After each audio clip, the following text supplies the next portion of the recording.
Alright, so you want to become a red player, or you want to at least learn how red players play. Worst case scenario, you're just wanting to take a look at a few different types of tips that could possibly help you even if you're positive karma. So, by the way, I'm running this calx elixir based because of the because it's left over from PvP that I already did earlier in the day. I'm not trying to I'm not popping a calx elixir for a duel. But anyway, so basically, if you want to take a look at this entire video, I strongly suggest it. There's going to be a lot of really solid tips, not only for negative karma players, but for positive karma as well. Plus, it'll be kind of cool for people to see, you know, the other side of the fence, and just kind of see exactly, at least what and all the tips that I use in order to accomplish myself, or accomplish the task of being red. So feel free to stick around, watch the whole video. It's going to be pretty informational. It might be a lot of information, but there's going to be a lot of PvP throughout it.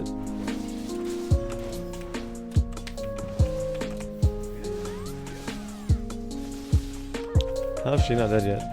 Oh my god. I expected her to die. There we go. Alright, so here we are in the jail. There's 3 places that you can spawn in the jail, and it all just kind of depends on RNG. But this is basically the one that you want to go to. So if you want to kill yourself by the guards until you get to the spawn, then you can.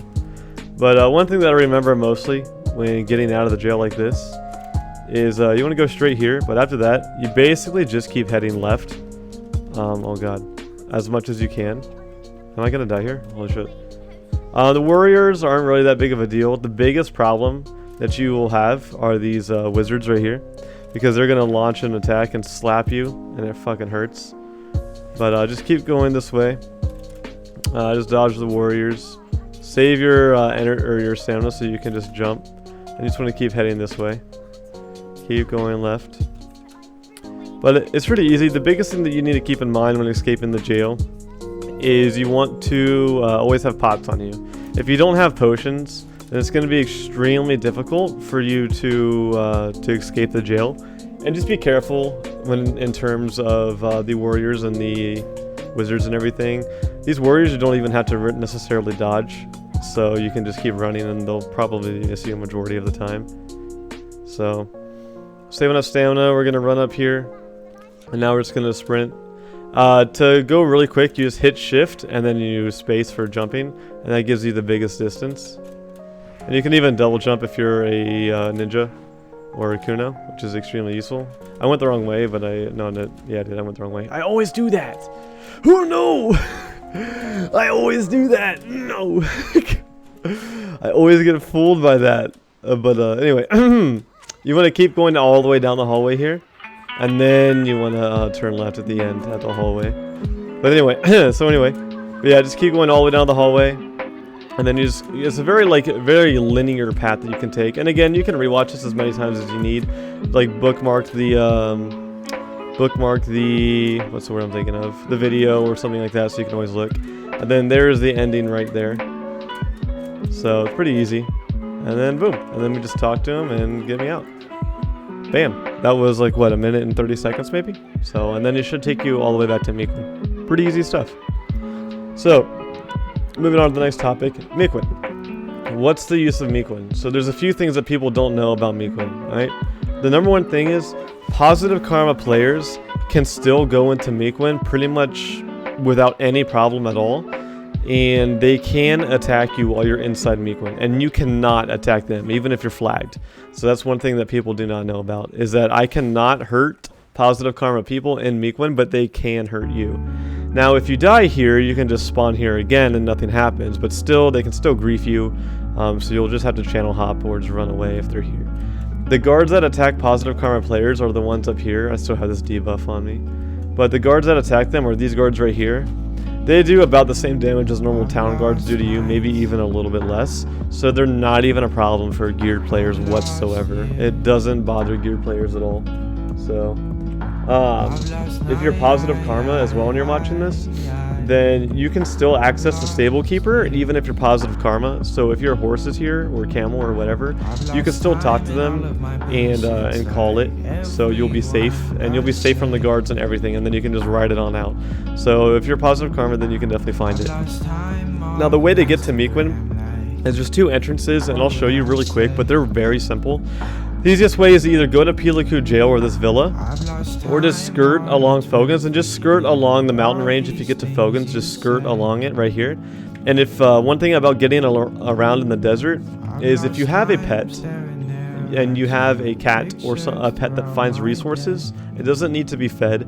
If you turn on the special ability that finds resources, you can actually, like I have a pickaxe on me, your pet will ping rocks in the desert and it'll actually ping your location. So let me go ahead and I will go over here and I will show you guys. These are all the guards that would attack positive karma players. Just the really big ones with swords. But again, it's not a big deal and it's extremely easy to get past them if you're positive karma. So here's the entrance of MUGEN. Here's what it looks like. It's kind of like a small stairwell. This one is actually a harder entrance to kind of find, but it's still relatively easy because you can see the stones there. But let's see if our pet cat will ping a rock for us really quick since we're along the edge here. Alright, so like I was saying, if you have your pet and it's a pet that can find resources, I don't think it has to be fed, but I always keep mine fed anyway. But there we go. It will ping an item and it will find a resource if you have the correct tool in your hotbar, so you can use a pickaxe or a hoe, and then it will ping its location. And if you're looking at the map, then it will actually ping your location on the map in the desert. So if you're looking for MUGEN or looking for your place in the desert in general, just skirt along the edge here with like a pickaxe or a hoe, and then it should ping your location, and then you'll be able to find your way. So yeah, so we know where we are now, and that is the entrance of MUGEN. And then there's another entrance which I'll show you guys. It's actually a little bit easier to find, especially if you are coming from Fogan's and things of that nature. So just keep skirting along the desert here, and you'll see a big opening in the mountain range here. And you can even see it almost from like the beginning of the desert. It has a light next to it, so you'll see like a big opening, and there's the edge of Fogan's right there. And it's right here, and this is another way to get in as well. And talking about MUGEN really quick and what it offers, MUGEN does have its own storyline that I did complete. So it has its own little quest chain that you can find. The town itself has a storage, it has a general goods, a repair vendor, even some trade, and stables as well. You can use the stables if you're positive karma.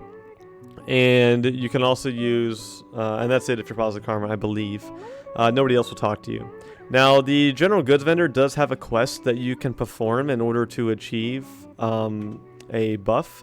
So let's go over there really quick and let's see how to complete that quest and how to get that experience buff. So here she is offering the quest to me. We'll accept it. The happiest moment. And basically all we have to do is we have to kill 3 positive karma players. And do that, just kill 3 positive karma players. Now the cool thing about this is a few things. You can actually complete this by killing people in the battle arena, you can kill people in the red battlefield, or you can just kill people out in the world, whatever's fastest. So if you just want that XP buff as soon as you can, let's just go kill people really quick in the battle arena. Alright, so we're going to complete this quest. We're going to duel for the last one, but for the first 2 kills. As you can see, find an adventure with highly positive karma, 1 out of 3. So we'll kill him one more time. Then I told him we'd duel for the last one, so gonna make it a little bit more interesting. Okay, so for the last one, let's duel. Let's make it a little bit more interesting. Hopefully we get to kill him. There we go. Okay. Alright, here we go. Should be able to grab him here. Ooh, yikes. He might go for a grab. That was a little bit close there. This is dangerous. There we go. I got us in the grab. We might get 100 to 0'd here. It depends. I don't know this guy's AP very much. Or at all, actually. Here we go. We'll just get behind. Oh, I thought I was going to be able to get into my block jump. Feels bad, man. He might skull crush here, and that's going to hurt like a bitch. Good, good, good. He's dead.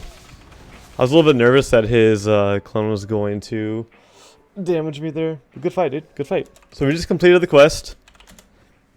And so as you can see, you can do it while in the VA. So let's go ahead and put our DP back on because, you know, we're going to go back. Oh, fuck. There we go. All right, so let's go complete this quest really quick.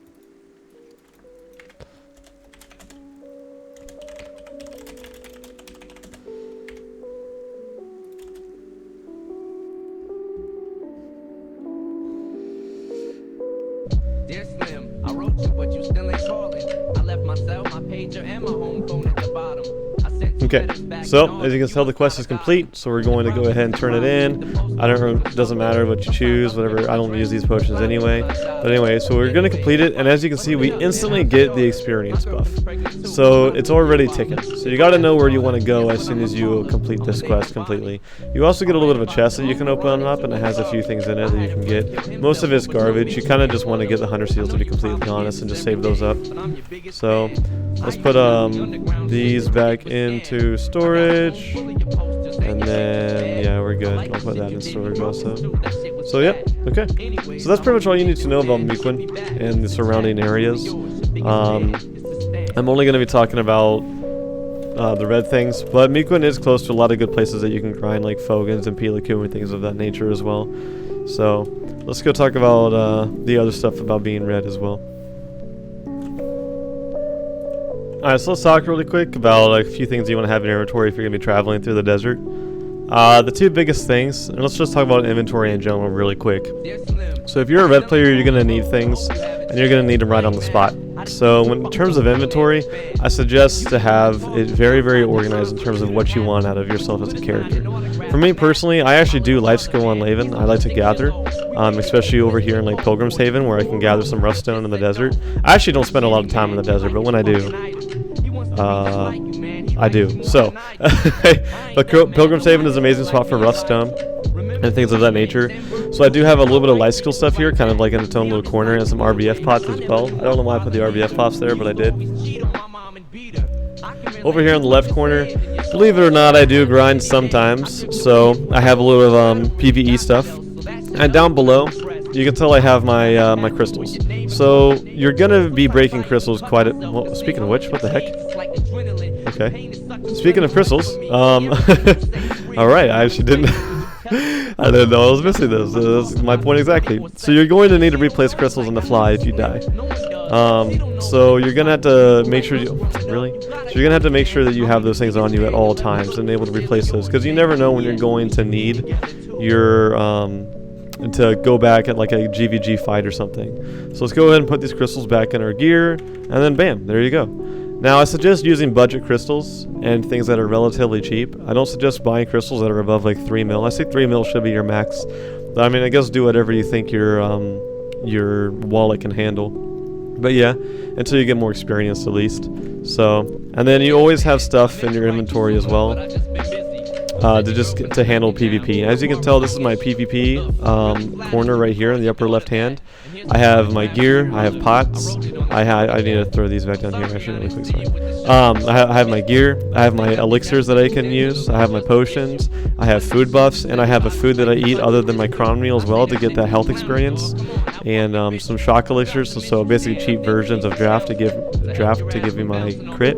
I have some flares, I have purified water and tea, so, and everything that you need in terms of PvP. I have a mystical spirit powder over here to always recharge my alchemy stone on the fly as well, and then my gear bag. So also in the desert, you want to make sure that you always have traveler's maps on you. They're so useful. As you can tell where I'm at right now, if I can easily transport to sand grain, and if I really wanted to, I could transport over to like Valencia and things of that nature very, very quickly.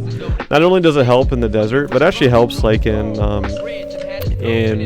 like other regions as well if you're trying to get to a place extremely quick.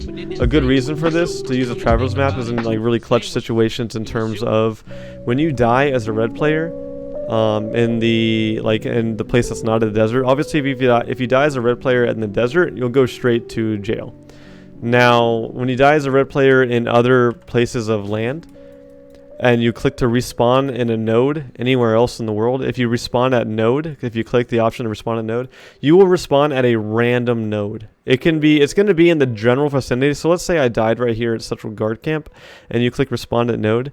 You can spawn here at Central Guard Camp. You can spawn at the farm. You can spawn at the plantation. You can spawn at the ruins. You can spawn at the southern Chiniga. You can spawn at any of those locations. So it's going to be extremely annoying. It's a very, very annoying up here in Gahaz. A lot of the times if you die... Oh, somebody died. I might have to go help them out. But if I die at Gahaz, there's a chance if I don't say spawn town and I say to spawn node, you'll spawn over here on this island, and it's like the most cancerous thing in the universe. So like, always just pay attention about where you're about to spawn and know your location at all times. So that's pretty much all I had to say about inventory. Just make sure you have it organized and always ready to enact at any moment things that you might need in that certain situation. Just be prepared for literally everything. You should always have potions on you. You should always have enough potions to last you. Your gear should be able to get repaired. So yeah, those are things that I heavily suggest. Alright, so I'm going to touch on a few things, but I'm not going to go into insane detail on every single city. But I'm going to go ahead and kind of talk about the cities that are really easy to use while being red. Very obviously, Sandgrain is very, very easy. It's flawless to use while being red. You can, everything, there's no guards. Same thing with Shikatu. It's very easy to use while being red. There's no guards at all. Another good spot, I know this is just an outpost, but Rock Post is really solid if you're leaving. Altanova is a little bit shitty. There's some guards in general areas. When you first enter Altanova and when you first leave Altanova, well, in any direction, it's a little bit annoying because there's so many guards body blocking, but it's not impossible. Tariff is absolutely fucking garbage, and I hate Tariff. The only way Tariff is somewhat usable is you have to go around the back and kind of sneak in to the storage that way through the back, and then the guards won't aggro on you. However, everything else in town is essentially aggroed by guards and very obnoxious. I'm going to cover Heidel in more detail for a few reasons, and I'll also cover Velia in detail for a few reasons because they're the main hubs. As for Calpheon, it's relatively difficult but not impossible. And then over in Trent and Bear are extremely easy to use. Kepler is very annoying, but these have no guards at all down here. Old Wizardry is amazing because it has a marketplace actually. It has storage, it has everything you need. Old Wizardry is actually perfect to use for various reasons. The only thing I wish Old Wizardry had was some sort of like house that you could live in, but it doesn't. Otherwise, Old Wizardry is perfect for red players in the Kama region, especially once Dragon comes out as well, because I'm unsure about any red, where it's easy to be red in Dragon, at least in terms of towns. Kama, or Grana rather, is extremely annoying to use while being red, because the guards are archers, and they'll kind of sneak up on you. They'll all aggro you at the same time, they'll all attack you at the same time, so you have to be careful. It's relatively easy to get around Grana, but to actually use things, it's a little bit obnoxious and pretty hard to avoid guards that way. Tooth Fairy is very easy to use, there's no guards there at all. And then the outposts in Kama are relatively annoying, but not impossible either. So those are basically all the towns. Bufuri is difficult, but those are that's basically it. Florin is easy, there's no guards. But yeah, that's basically all the towns in short detail, and then we'll go into more detail on the Heidel and Velia because that's where you're going to be spending most of your time. Oh, and Glitch is very obnoxious as well. It's very, very difficult. I don't have very many tricks for either of those, or any of those locations for the most part. They're just annoying. So let's hurry up, get to Heidel as soon as we can, so I can... Ooh. Obviously, you can do whatever you want as a red player, but me personally, I actually like to protect the and attack, but protect the people who are AFK in trade. Now, these people are completely not intelligent for various reasons for doing this. Because a lot of people are going to attack them and kill them. But I kind of personally believe, and again, you can disagree with this all you want, do whatever the fuck you want. But I kind of personally believe, or the reason why I turned red was to protect people like this from the not negative people who will come up, flag on these people, and kill them because they can. You know, instead of using our karma as a tool to just kill more innocent people, don't get me wrong, I definitely kill my fair share of innocent people. But in terms of like AFK fishers and traders and stuff, I don't know. I like using my negative karma to actually protect them and kill a positive karma player as much as I possibly can to benefit those who are unaware of things in the game or maybe got sidetracked for IRL reasons or something like that. I tried talking to this person, but they're like seriously AFK, so I'm not gonna sit here and fucking watch them, but I mean, they definitely should be careful in how they trade. But yeah, so I mean, make a good name for the red players if you want, and protect the people who are AFK and kill positive karma people who like to grief, because it's rare that it's a negative karma player griefing, but it's usually a positive karma player griefing. So, but anyway, moving on. Almost at Heidel now. By the way, I just remembered something. This guy's gonna be all over the place, but it's gonna be a lot of good information. But anyway, if you're new at becoming red, or if you get messed up, I highly suggest you always stay flagged at all times, because you do have to flag in order to kill people. To kill people. What the heck? Okay. Oh, are they just gonna melt into the earth? Okay. Oh. Okay. Bye. But I suggest always being flagged, because if you're not flagged and people are attacking you, they can still attack you, but you can't attack them, and you're probably going to forget. I've done it. I'm sure you'll do it at some point. So just until you get extremely comfortable with being red, and even then, I would still, I stay flagged the majority of the time. This is actually for your protection, no one else's but your protection, so you're able to fight back. Obviously, you can't in a safe zone, but outside of a safe zone, just always stay flagged at all times. So, okay, so here we are at Heidel, and I'm going to show you a few things about Heidel and how it's easy. During the day in Heidel, it's very easy to get around. You can easily access the stable manager here. You can easily access the storage. You don't have to hide or anything like that. Oh, this guard's going to come. Guards will aggro to you. They'll hit you one time, and then they'll run away if they're outside of their jurisdiction. Get the fuck out of here, Chad.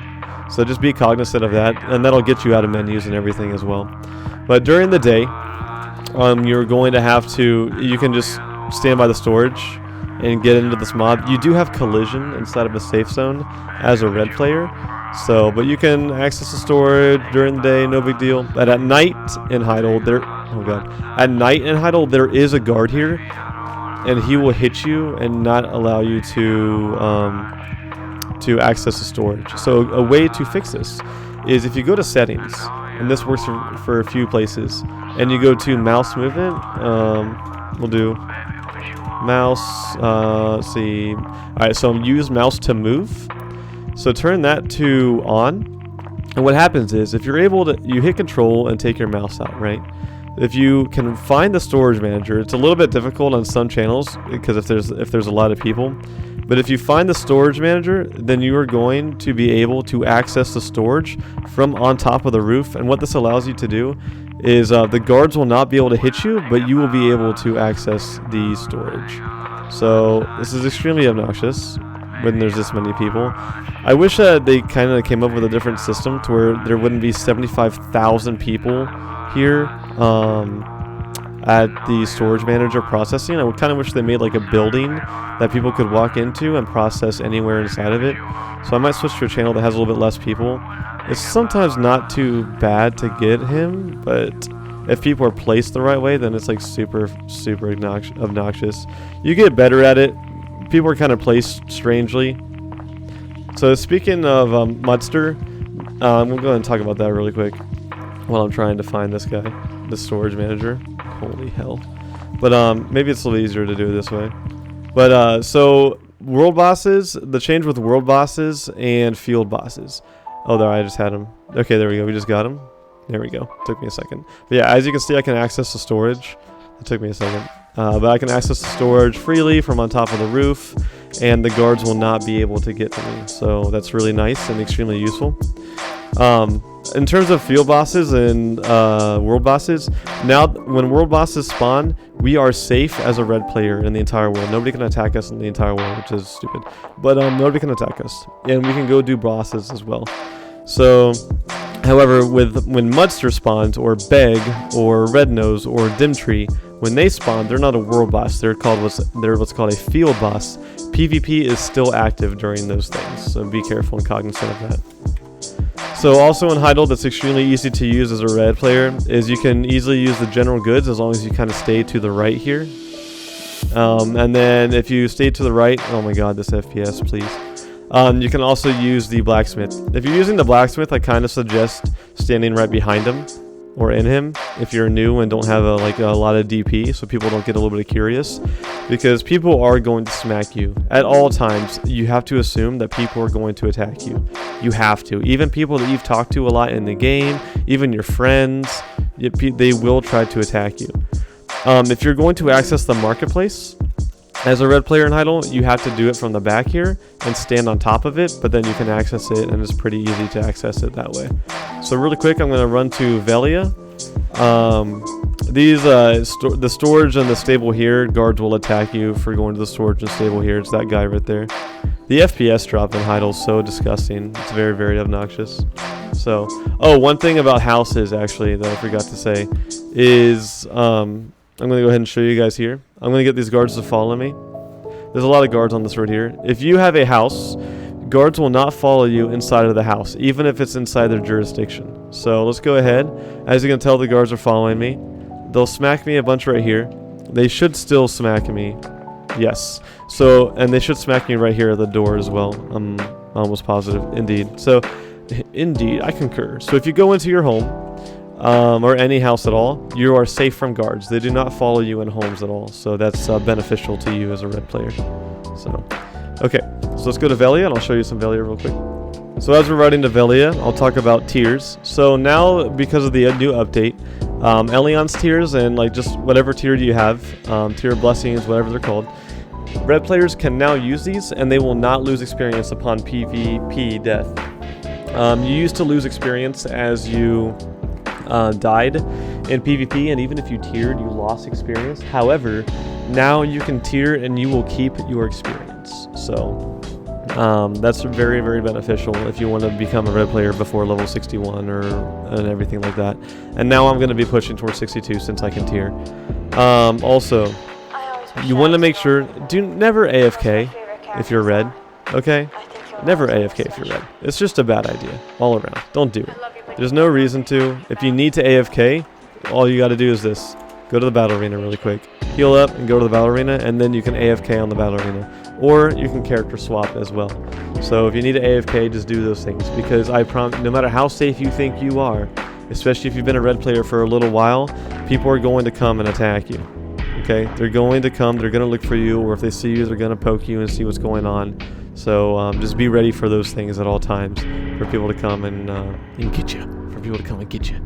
So just be cognizant of that, because you just got to always expect to die at all times. You have to be very, very, very careful. Alright, so once this timer pops up, we'll head over to Velia. Okay, so here we are in Velia. As you can see, people will come and poke you just to test you. I mean, some people poke you for curious reasons. Other people poke you because they actually want to kill you. You know, it's whatever the reason may be. You just have to expect people to do so. But same here with the Velia thing. The same trick that I showed you in Heidel, I can actually do it here in Velia as well. So here we go, storage keeper, and boom, we're in the storage based off of that mouse movement. Sword is very, very easy to use in Velia actually. And then also, as long as you stay to the right side, the repair is very, very easy to use as well.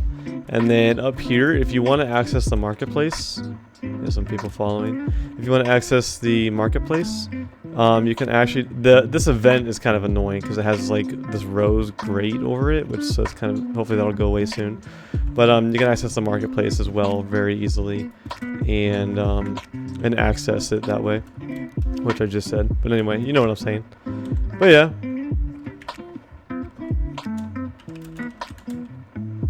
The guard can't come up on the roof, so you got to be careful. So let's go back to the Velia roof really quick.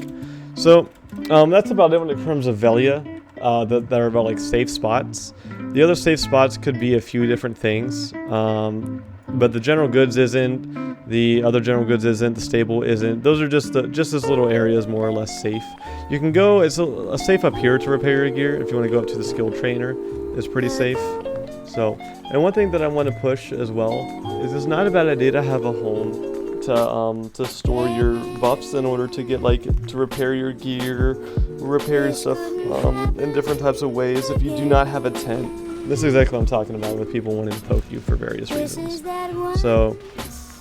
So he's trying to hit me. He's gonna get curious. He might keep attacking me, and the reason why you always keep flares is so you can see who did it, so you can kill them later.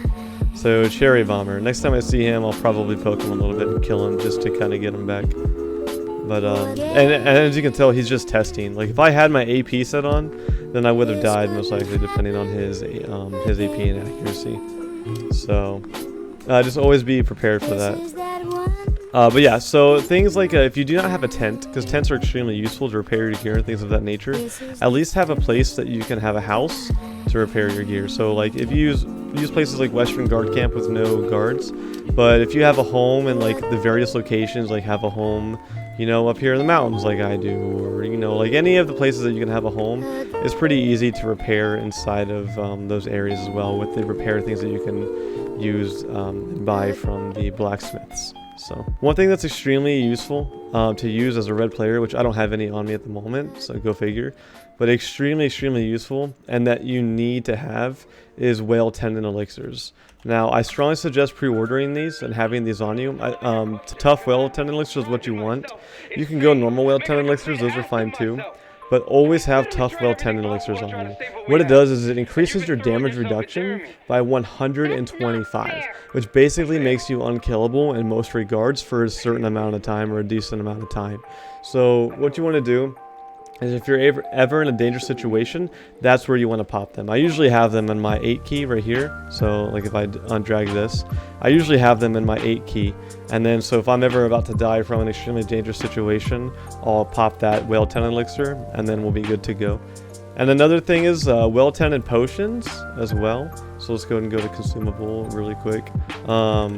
So whale tendon potions, those heal you for a very high amount, much more than a normal potion would. As long, and this is tested, but again, this may change, as long as you are, as long as you have at least 4 crystals in your gear, meaning, you know, it doesn't matter where, just 4 crystals anywhere. So in your main hand, offhand, your gloves, helmet, chest, boot. What the fuck? I don't have any of my boots.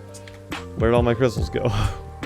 But as long as you have at least 4 crystals in your gear, even if you die to PvE death, meaning like monsters or guards or something, you will not lose. You will not lose item enchant level, meaning you will not lose. You know, like Tet's going to, you know, try to duo, things of that nature. As long as you have at least 4 crystals in your gear.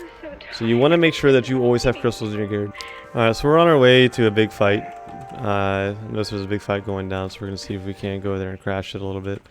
But one thing I want to talk about again, I know I started like almost every like segment of this with saying that, is kind of like having a mindset of being able and being allowed to run away from fights. A lot of positive karma people are guaranteed to most likely shit talk you, to make fun of you for running away if you're outnumbered, to coerce you to like keep fighting, or to just do everything they can in order to kill you. And you have to not fall for things like that, because you have something to lose and they don't. You have nothing to prove at all to these people over the internet, and I guarantee you there's going to be a bone in your body that's going to want to stay even though like you're low on pots, or there's going to be a bone in your body that's going to want to, you know, 1v2, maybe even if it won't be that close, or even if it's close. If you're a beginning red player, or if you have something that could possibly break or stuff of that nature, just look, take the L. Alright, run away, retreat, however the fuck you want to talk, whatever helps you, you know, live with the fact that you are leaving the fight in order to live another day. Because again, you have something to lose and they don't. As long as you keep your silver, you keep grinding, you get stronger, you can come back, and one day you'll be able to 1v2 or 1v3 or 1v4 or whatever. You know, as long as you understand what you're risking, then you're fine. Otherwise, you need to really be careful and get into the mindset that it's completely fine to leave a fight or to leave a lost situation. You don't have any pride to, you know, you don't have anything to be prideful about, and you have nothing to prove over these internet people yelling at you when they're like not even negative karma. So, and they're positive karma, things of that nature. So just don't get raged. And even if you do die while being red, you got to take it with a grain of salt and understand the risk and not flame people. I mean, all this is a little bit subjective.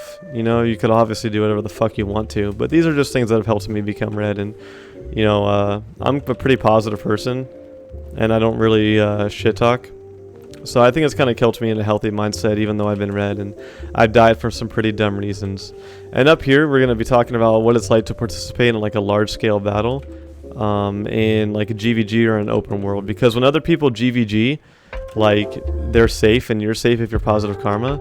However, if you're not involved in the GVG on both sides, then you're not safe, and there you need to take precautions in order to participate in those. A good example is if there's a guild decked on you, or you're decked on them. So even if you're not decked on them, but they're decked on you, or if it's mutual, or you're decked on them, if there's any deck between the two guilds at all, you are safe from the negative karma, from getting affected by the negative karma penalties if you die. So, you know, if somebody's griefing you like a shit ton and they're bringing more people, feel free to deck on their guild, and then you can freely fight them. And even if you die by them, then you will not lose things to the negative karma penalty, no matter which way the deck is going. So, using decks to keep safe is also a smart idea. So if you're in a guild that supports you being negative karma, which all guilds should in my opinion, for the most part, then they should do that to protect you. Alright, so there's a big ass fight here. So I'm pretty sure. So let's see what's going on. Let's see if we can't party up with at least one of the sides.